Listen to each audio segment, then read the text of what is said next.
Hello guys, welcome back to a brand new video. In today's video, I'm gonna show you what settings donk uses in CS2. I hope you enjoyed this video. Make sure to leave a like and subscribe. By the way, we are doing free giveaways every month. In these giveaways, you can win various CS2 skins and free CS2 course access passes created by a FACEIT level 10 coach who has experience in high tier CS2 teams. To sign up, simply visit the CS2 Pulse giveaway page and follow the instructions. Link is in the description. And without further ado, let's get straight into it. So firstly, let's begin by talking about donk's video settings. So for video settings, donk uses a stretch resolution of 4:3, and he uses his pixel rate set to 1280 x 960, and his refresh rate is set to max, of course, and his brightness is set to 93.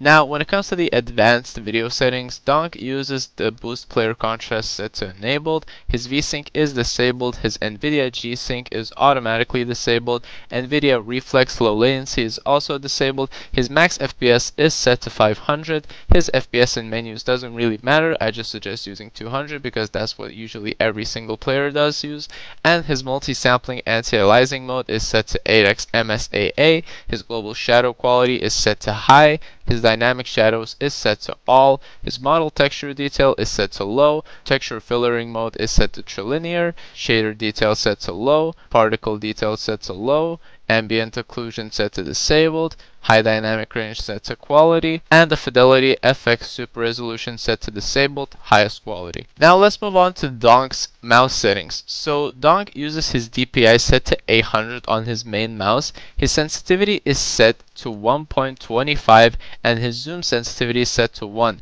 His eDPI however is set to 1000 and then his window sensitivity is set to 4. Now let's move on to the crosshair settings. So when it comes to the crosshair settings, donk uses this green diamond shaped crosshair which you can easily import. As you see, I just quickly press this and press this code. Link is going to be in the description where you can find the code. This is going to be just way simpler than simply just writing it all in these settings, but if you want to do that, here are the settings. I can briefly go through them, but in my opinion it's just way faster if you just import it like so.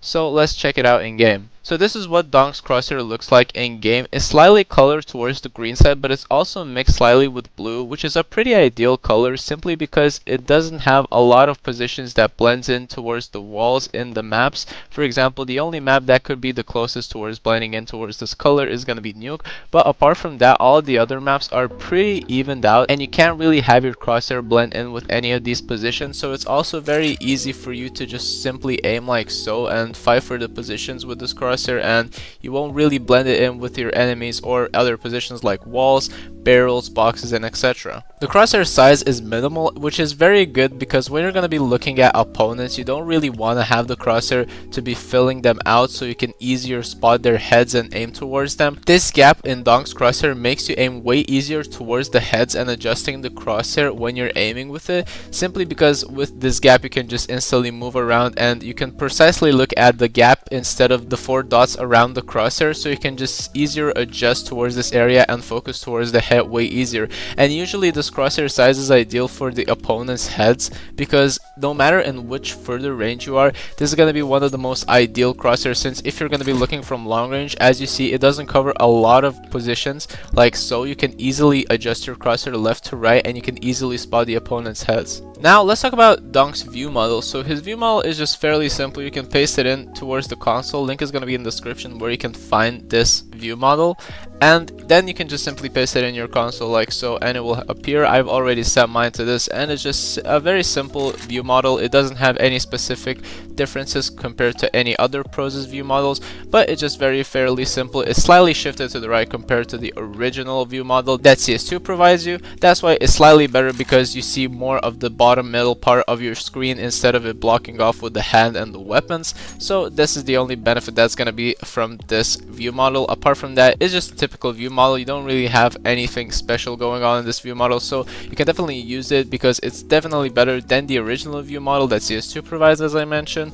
and it's just overall a pretty decent view model in general. Now when it comes to donk's HUD settings, he just uses a simple HUD. The HUD is very simple. Its scale is set to 1 and its color is set to pink. He uses a pink view model. It's just a simple pink color. It's just donk's preference and you can definitely use it as well. Now when it comes to the radar settings, donk uses these settings. His radar centers the player is set set to yes, his radar is rotating is set to yes, toggle shape with scoreboard is also set to yes, radar HUD size is set to 1, and his radar map zoom is also set to 0.7. So the radar in-game looks something like this. It's fairly a simple radar, it's nothing special, it's closer to the default, and its zoom is a bit larger, but it's what Donk prefers and you can definitely use it as well. It's a very good radar for spotting enemies and playing aggressively, especially if you want to look at specific angles, because if you have the zoom set to a bit of a higher ratio as Donk does, you can definitely spot way more corners in towards these areas. For example, if you're going to be looking in towards the minimap, you're going to be spotting way more specific corners that enemies might be standing in than if you set the zoom towards the lower side, which will cause you more difficulties when you try to spot the exact locations of enemies. If you want to check out or copy any pro player settings, you can visit the CS2 Pulse Pro settings page, where you can find a variety of pro player settings. You can even check out what setups they use and what skins they use in game. Link is in the description. Thank you everyone for watching the video. I hope you enjoyed. These were the settings that Donk uses in CS2. Make sure to leave a like and subscribe and comment down in the comments below on what you want us to do next, and I'll see you in the next video.